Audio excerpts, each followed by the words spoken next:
우리 하나님은 우리의 연약한 마음까지도 꿰뚫어 보시는 분이십니다. 우리의 생각도 아시고 우리의 약함도 아시고 우리의 연약함이 하나님 앞에 가려지지는 않습니다. 오늘 말씀을 보면 하나님께서 이스라엘에게 말씀하시기를 너희가 왕을 세우려 한다면, 왕을 세우는 것은 하나님이 기뻐하시는 일이 아니었지만 이스라엘이 왕을 세우려 한다면 너희가 이런 일들을 조심해야 된다 경고하시는 말씀이에요. 이스라엘은 왕이 다스리는 나라가 아니라 하나님이 직접 통치하시고 다스리는 나라였습니다. 그들은 정확하게 나라라 그렇게 말할 수 없었고 오히려 신앙 공동체다 이렇게 이야기하는 게 맞습니다. 만약 이방 민족이 침입하게 되면 그들은 이스라엘 사람들은 함께 모여서 기도했고 하나님의 법궤를 앞세워서 하나님과 함께 나가 적을 맞서 싸웠어요. 신앙과 정치가 분리된 것이 아니라 신앙과 정치가 하나였던 신정 사회였던 것입니다. 그러나 이스라엘 사람들은 눈에 보이지 않는 하나님을 의지하기보다는 강력한 리더십을 원하게 됩니다. 눈에 보이지 않는 하나님에게 내 삶, 내 가정, 내 나라를 맡기기보다는 강력한 리더가 세워져서 나라를 이끌어가기를 원했던 것이에요. 그래서 그들이 하나님 앞에 우리에게도 왕을 세워주십시오 그렇게 요구하게 되는 것이죠. 이를 다시 말하게 되면 이스라엘 사람들이 더 이상 하나님의 통치를 만족하지 못했다는 겁니다. 하나님을 신뢰하기보다는 눈에 보이는 사람을 신뢰하고 의지하려고 했던 마음이 그들 가운데 싹트기 시작했던 거예요. 그래서 결국 우리에게 왕을 세워주십시오 한 것입니다. 저는 생각해 보면 현대 지금 우리가 살고 있는 현상과 크게 다르지 않다고 생각합니다. 지금도 수없이 많은 사람들이 눈에 보이지 않는 하나님을 의지하기보다는 눈에 보이는 돈, 권력을 의지하며 살고 있지 않습니까? 눈에 보이지 않는 하나님 앞에 우리의 삶을 맡겨드리기보다는 내 스스로 눈에 보이는 인간적인 방법을 동원하고 인간적인 사람들에게 의지하려고 하는 것이 우리의 연약한 모습이 아닌가. 여러분, 그것은 과거의 이스라엘이 하나님을 멀리하고 우리에게도 왕을 세워달라는 그것과 그렇게 크게 다르지 않다. 본질적으로는 똑같은 이야기라고 하는 거예요. 저는 우리 빛의 성도들이라면 하나님이 눈에 보이지 않는다 하여도 하나님을 의지하는 사람들, 하나님을 의지하는 신앙을 배울 수 있게 되길 주님의 이름을 축복합니다. 오히려 눈에 보이지 않는 하나님이라 할지라도 우리를 더 강하게 붙들고 계시며 우리의 삶을 더 선하게 안전하게 인도하시는 줄로 저는 믿습니다. 하나님이 이렇게 이스라엘 사람들이 하나님을 버리고 왕을 세워주십시오 요구할 것을 이미 알고 계셨어요. 그러나 그럼에도 불구하고 하나님은 이스라엘 백성들을 버리지 않으셨습니다. 오히려 왕을 세워달라 할 때에 너희들이 무엇을 조심해야 될지를 소상에게 가르쳐 주시는 거예요. 저는 말씀 읽어가면서 참 가슴이 아프기도 했지만 또 한편으로는 참 감동스러웠습니다. 우리가 하나님을 버리고 떠날 것을 하나님은 알고 있지만 오히려 하나님은 우리를 염려하시고 걱정하시면서 우리에게 조심해야 될 것들을, 주의해야 될 것들을 말씀해 주시는 장면이 이해되지 않지만 또 한편으로는 너무나 감사한 거예요. 이처럼 하나님은 우리의 마음을 꿰뚫어 보시는 분이에요. 우리의 중심이 얼마나 부끄러운지 하나님은 알고 계십니다. 그러나 우리를 보시고 우리에게 실망하지 않고 질책하지 않고 우리의 연약함을 품으시고 연약한 우리에게 어떻게 하나님 앞에 나아가야 될 길을 알려주시는 것이 우리 사랑의 하나님이라고 하는 거예요. 그럼 하나님이 원하시는 것이 무엇일까? 하나님께서 말씀하신 유의할 것, 조심해야 될 것이 무엇이냐? 오늘 우리 16절을 같이 한번 읽어보겠습니다. 시작. 그는 병마를 많이 두지 말 것이요 병마를 많이 얻으려고 그 백성을 애굽으로 돌아가게 하지. 너에게 이르시기를 너희가 이후에는 그 길로 다시 돌아가지 말 것이라 하셨습니다. 첫 번째, 왕이 되면 병마를 많이 두지 말아라 이렇게 이야기하고 있는 겁니다. 그 말의 뜻은 무엇인가? 오만해지면 안 된다는 거예요. 왕이 되었다고 해서 교만해지거나 방자해지는 것은 하나님 보시기에 옳지 않다라고 하는 것입니다. 그 병마를 얻으려고 애굽으로 내려가지 말아라. 고대 팔레스타인 지역은 나귀와 노새가 매우 흔한 땅이었습니다. 반면에 말은 매우 귀한 비싼 짐승이었어요. 그래서 예수님께서 예루살렘에 들어가실 때에도 제자들에게 말을 구해오라 말씀하시지 않았습니다. 나귀를 찾게 될 것이다 이야기하신 것이죠. 그만큼 팔레스틴 땅은 나귀나 노새는 흔하지만 흔히 볼 수 있는 거지만 이 말은 매우 귀하고 비싼 것이었죠. 따라서 말을 소유한다고 하는 것은 그 사람이 부와 어떤 권력, 힘을 가지고 있다는 것을 상징하는 것이었어요. 그렇기 때문에 왕이 되면 많은 사람들이 더 많은 말을 요구하게 되고 더 훌륭한 명말을 소유하고 싶어진다는 거예요. 그것을 통해서 자신이 가진 왕권, 권력, 힘을 사람들 앞에 자랑하게 된다라고 하는 것이죠. 지금이나 과거나 크게 다르지 않는 것 같아요. 여러분, 지금도 내가 좀 성공하면, 내가 좀 힘을 갖게 되면 좀 더 좋은 차, 큰 차를 통해서 내가 가진 것 자랑하고 싶을 때가 있는 것 보면 크게 사람은 변하지 않는다는 거예요. 힘을 가지면 자랑하고 싶어하고 그것을 통해서 나를 드러내고 싶어 한다라고 하는 거예요. 그러나 이스라엘에 있어서 왕은 힘이나 부, 권력을 상징하는 존재가 아니었어요. 이스라엘에 있어서 왕은 하나님의 통치를 대리하는 하나님의 대리자였다라고 하는 거예요. 왜냐? 본인이 대단한 사람이어서 왕이 된 것이 아닌 거예요. 본인이 힘을 가지고서 힘으로 나라를 차지한 것이 아니라 하나님께서 하나님의 대리자로 하나님이 왕으로 세운 것이기 때문에 결코 이스라엘의 왕은 자기의 힘을 과시하거나 오만방자하게 행동하면 안 된다는 것이었어요. 우리가 반드시 기억해야 될 것은 왕은 하나님이 세운 대리자뿐이라고 하는 거예요. 여러분, 이것은 저와 여러분에게도 동일하게 적용되는 것 아닙니까? 여러분, 우리가 대단해서 이 자리에 있는 것이 아니에요. 우리가 누리고 있는 것이 내 힘으로만 얻어진 것은 아니라는 것, 내 노력으로만 우리가 지금 있는 것을 가진 것은 아니다라는 것을 잊어버리면 안 되는 거예요. 어떤 농부의 이야기를 들려드릴게요. 돌로 가득한 버려진 황무한 땅이었는데 이 사람이 헐값에 그 땅을 사가지고 정말 열심히 수고해서 돌을 다 걷어내고 몇 년 동안 개간해서 드디어 농사할 수 있는 땅으로 바꿔놓은 거예요. 그리고 그 땅에 씨를 뿌리고 농사를 지었더니 너무나 감사하게도 많은 소출을 얻게 된 것입니다. 감사한 마음에 예배를 드리고 싶어서 준비를 다 해놓고 목사님하고 성도님을 초대해서 함께 예배를 잘 드렸다는 거예요. 그런데 목사님의 설교를 듣고 나서 이 사람의 마음이 너무 어려워지게 된 거예요. 왜 그랬는가? 목사님의 설교가 이 모든 것을 축복해 주신 하나님 앞에 감사하다는 거였어요. 이 모든 것이 하나님의 은혜입니다. 이렇게 어떻게 보면 매우 평범한 설교를 하셨음에도 불구하고 이 농부의 마음에 섭섭한 마음이 든 것이에요. 아니, 내가 몇 년 동안 고생해서 이 황무지를 개간했고 밭을 만들어서 열심히 씨를 뿌려 수고했는데 왜 이게 다 하나님의 은혜다, 하나님이 하신 것이다 말합니까? 이게 섭섭한 마음이 든 거죠. 그래서 목사님에게 이야기했어요. 이게 왜 다 하나님의 은혜입니까? 내가 이 황무지를 개간했는데, 내가 열심히 수고했는데, 내가 이 황무지를 개간하기 전까지는 하나님 혼자 여기서 했어봤자 아무것도 얻지 못했던 그냥 황무지였는데 내가 여기 오니까는, 내가 여기 맡아 사니까는 이것이 이렇게 좋은 땅이 된 것 아닙니까? 그 말을 들어보면 맞는 말 같기도 합니다. 그 사람이 그 땅을 사기 전까지 그것은 그냥 황무지였었잖아요. 그러나 목사님은 이야기합니다. 그래요, 수고한 것이 맞지만, 정말 너무 많이 애썼지만 그 땅을 살 수 있는 돈을 허락하신 것도 하나님이고, 우리 농부께서 열심히 수고해서 돌을 걷어내고 농사를 지을 수 있도록 건강을 주신 것도 하나님이고, 그 땅이 몇 년 동안 쉬었기 때문에 기름진 농토가 되어서 씨를 심자마자 많은 소출을 거두게 된 것도 하나님이 하신 것인데 어떻게 해서 본인이 했다고 이야기합니까? 여러분, 저는 농부가 수고한 것이 없다는 말이 아닙니다. 농부는 정말 많이 수고했어요. 정말 애쓴 것이 맞아요. 그러나 그것을 자라가게 하신 것은 하나님이라고 하는 사실을 잊으면 안 된다고 하는 거예요. 하나님께서 농부를 통해서 자라가게 하셨고요, 열매 맺게 하셨다라고 하는 거예요. 하나님께서 때가 되면 비를 허락하신 것이었고, 하나님이 때가 되니까는 그 땅에 농부를 보내주신 것이고, 하나님이 때가 되니 그 대리자인 농부를 통해서 농사가 짓게 된 것이고, 하나님의 손과 발이 되어서 그가 수고하게 되자 하나님이 그 땅에 소출을 걷게 하신 것 아니겠습니까?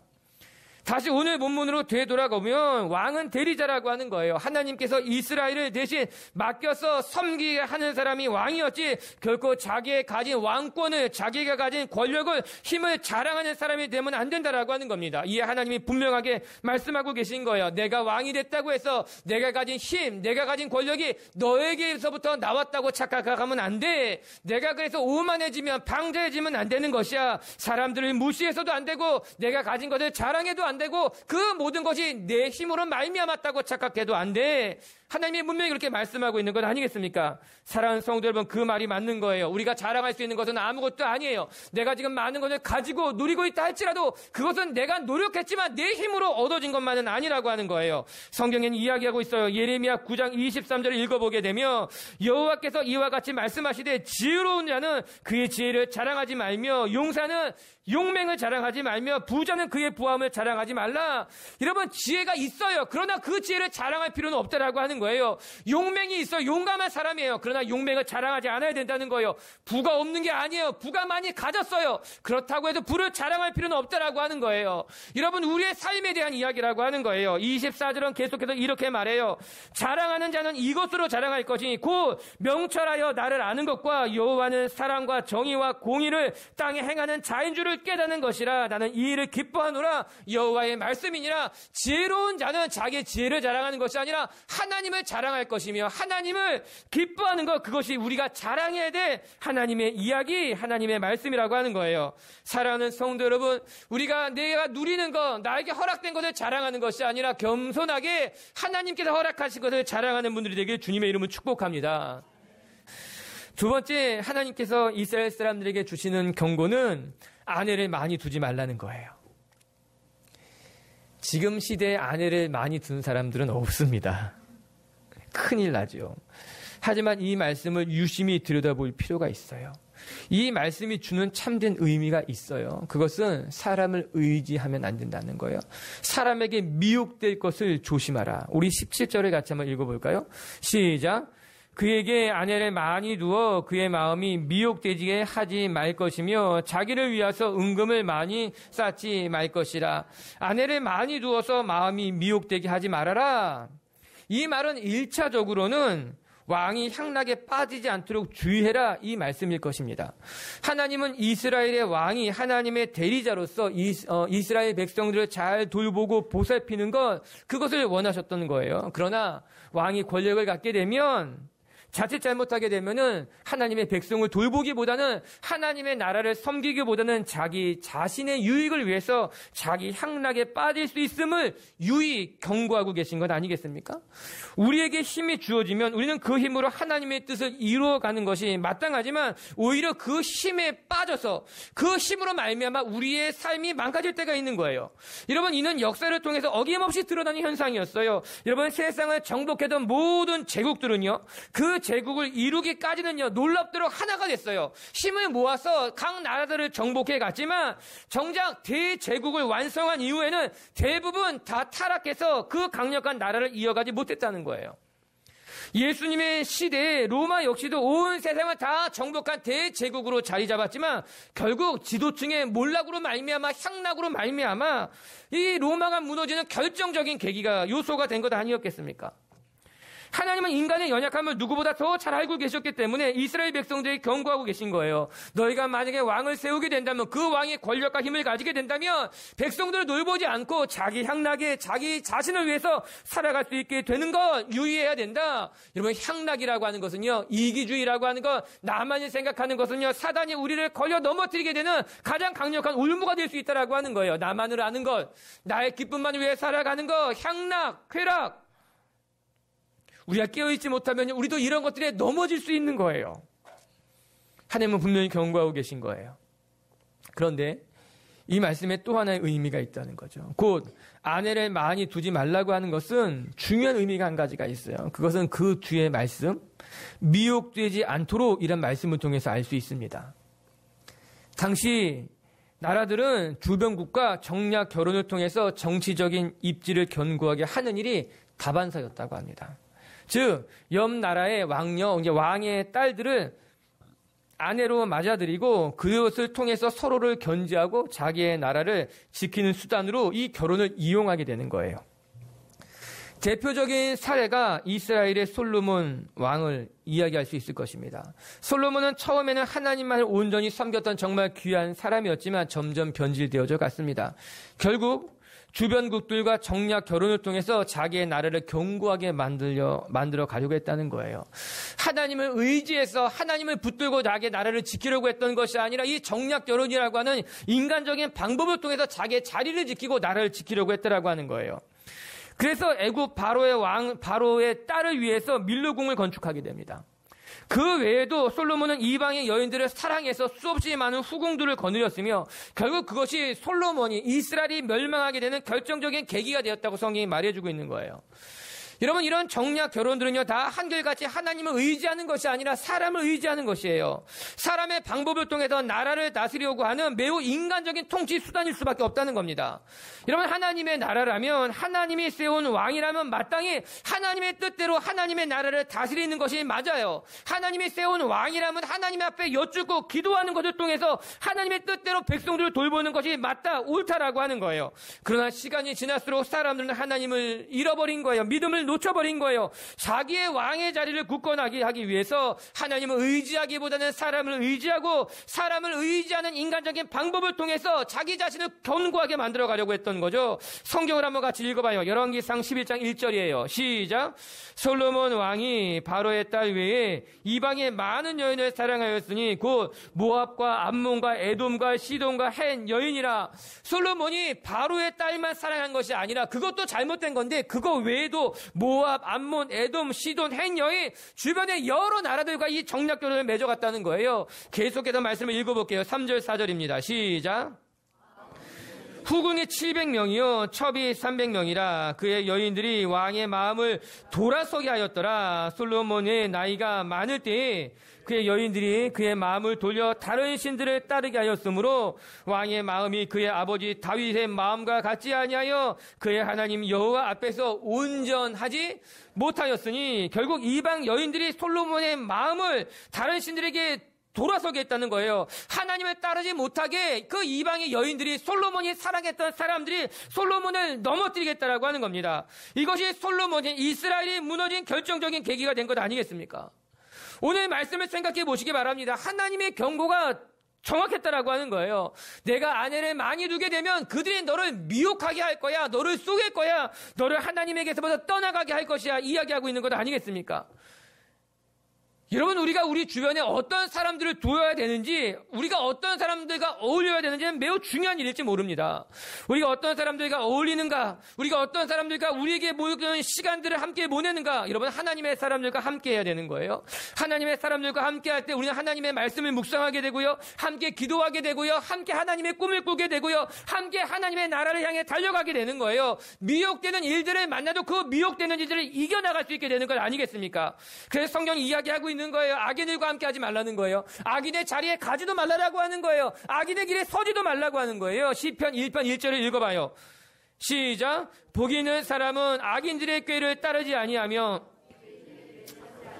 오만한 자들의 자리에 앉지 아니하고. 여러분, 맞아요. 복 있는 사람은 하나님의 사람들은 하나님의 사람들과 함께하는 거예요. 악인과 함께하지 않아요. 악인의 길에 가지도 않아요. 그들의 오만한 자리에 앉을 수도 없다라고 하는 거예요.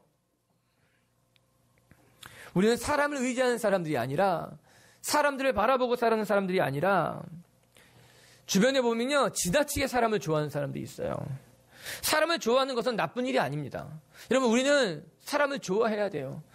서로 아껴주고 베풀고 돕고, 그것이 하나님이 원하시는 것이 맞아요. 그러나 문제는 사람을 지나치게 좋아한다는 거예요.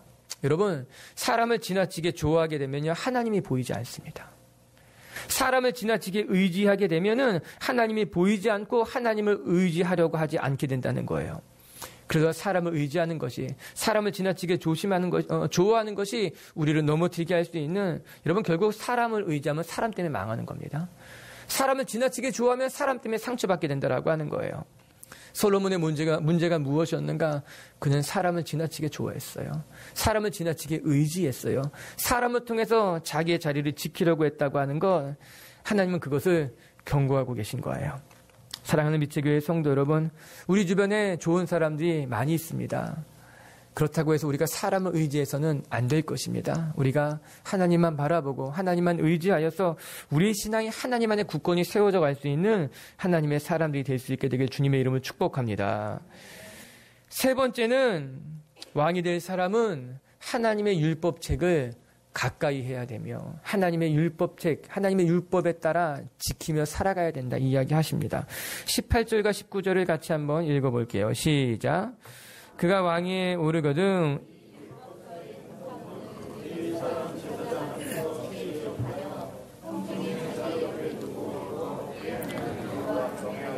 배우며 이 율법의 모든 말과 이 규례를 지켜 행할 것이라.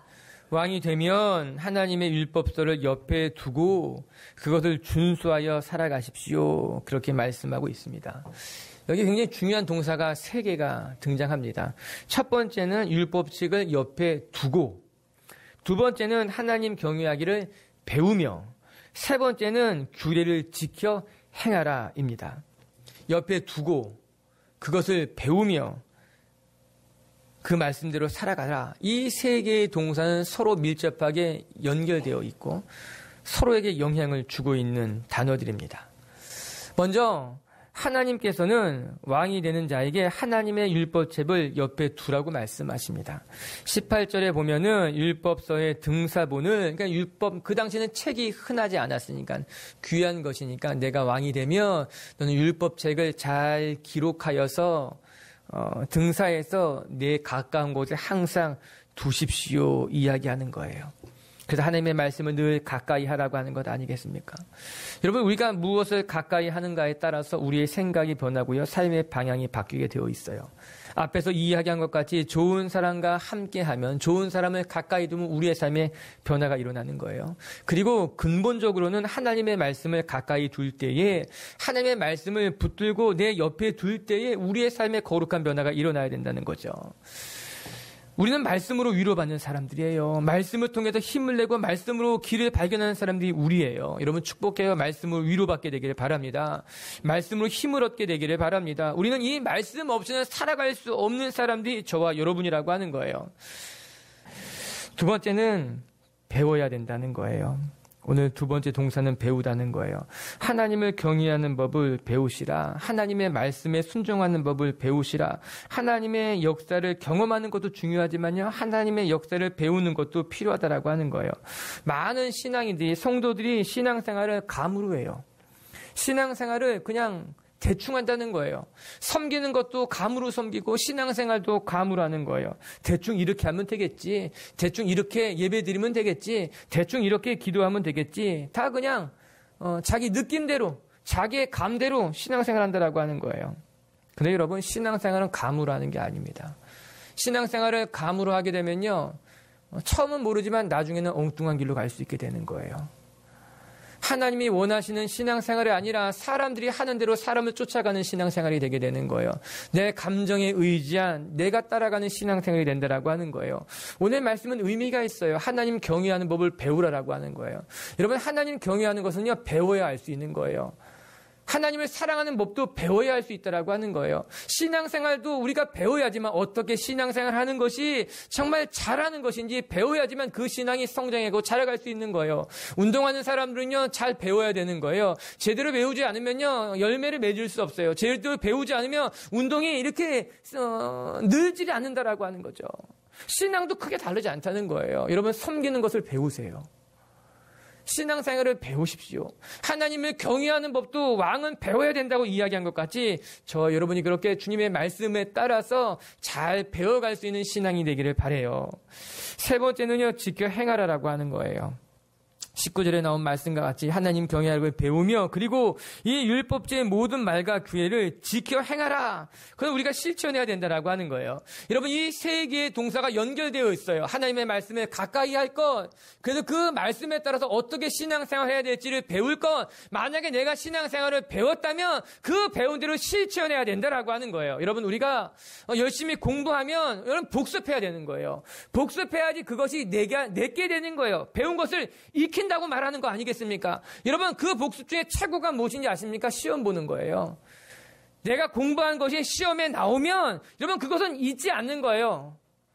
실천이 그와 같다는 거예요. 여러분, 많이 배우고요, 실천하지 않으면 그것이 내게 되지 않아요. 하나님의 말씀을 아무리 많이 듣고 그 말씀의 은혜를 받았다 할지라도 그 말씀대로 살지 못하면 그 말씀은 나를 스쳐가는 말씀일 뿐인 거예요. 내 안에 머물지 않아요. 내 안에도 뿌리 내리지 못한다고 하는 거예요. 그러나 내가 아주 적은 말씀을 받았다 할지라도, 은혜가 내게 아주 조금 들어왔다 할지라도 그 들어온 은혜를 붙잡고 그 말씀을 붙잡고 내가 삶의 자리에서 몸부림치고 삶의 자리에서 그 말씀을 지키려고 하면 그 말씀이 내 안에 뿌리 내리게 되는 거예요. 그 말씀이 내 안에서 역사하게 되는 거예요. 그것이 우리가 말씀을 지켜 행해야 되는 이유라고 하는 거예요. 이 세 가지는 연결되어 있는 거죠. 말씀을 곁에 두고 그 말씀을 말마다 배우면서 배운 말씀대로 지켜 행하게 될 때 너는 하나님의 대리자로서 왕으로서 하나님의 나라를 이끌어가기에 충분한 사람이 될 것이라고 이야기한 것 아니겠습니까? 우리가 하나님의 사람이 되었다면 우리는 하나님의 말씀을 가까이 해야 돼요. 하나님의 말씀대로 배워야 돼요. 하나님의 말씀을 지켜 행하게 되면 하나님의 백성다운 하나님의 복을 누리는 사람이 된다고 이야기하고 있는 거예요. 할렐루야. 그렇게 여러분의 신앙이 날마다 성장해가고 성숙해가는 분들이 되길 주님의 이름으로 축복합니다. 말씀을 마칠게요. 하나님께서는 우리의 연약함을 너무나 잘 알고 계신 분이에요. 이스라엘 사람들이 하나님을 등지고 왕을 세워달라고 하실 것을 알고 계셨지만 하나님은 그런 이스라엘 사람들을 버리지 않고 책망하지 않고 그래 왕을 세울 때는 이런 것들을 조심해야 돼 그렇게 말씀해 주시는 것 아니겠습니까? 하나님은 우리의 연약함을 아시고 책망하시는 것이 아니라 그 연약함을 품으시고 그 연약함을 통해서 하나님 앞에 나아가는 법을 가르치는 분으로 믿습니다. 오늘 말씀을 통해 우리가 깨달아야 돼요. 첫 번째, 우리는 병만을 많이 두지 않아야 될 것, 즉 하나님이 우리에게 정말 축복을 허락하셨다면 그 축복으로 우리가 오만해지는 것이 아니라 내 힘으로 얻었다고 내가 노력해서 얻었다고 자만해지는 것이 아니라 나는 하나님의 대리자일 뿐입니다. 겸손하게 하나님만 자랑하는 분들이 되길 주님의 이름으로 축복합니다. 두 번째, 하나님의 사람은 사람을 의지하지 않습니다. 아내를 많이 두지 말 것은 그들이 너희를 미혹하게 할 것이니 전 저와 여러분이 사람을 보고 사람을 의지해서 사람 때문에 망하는 사람들이 되는 것이 아니라 하나님만을 의지하고 하나님만 바라보는 성숙한 신앙이 되길 주님의 이름으로 축복합니다. 그리고 세 번째, 이스라엘의 왕은 말씀을 가까이 하며 그 말씀으로 신앙을 배우며 그 배운 것대로 살아가는 사람이라고 이야기합니다. 우리 빛의교회 성도들도 감으로 대충 신앙생활하는 것이 아니라 말씀을 늘 가까이 두십시오. 그리고 그 말씀을 배우십시오.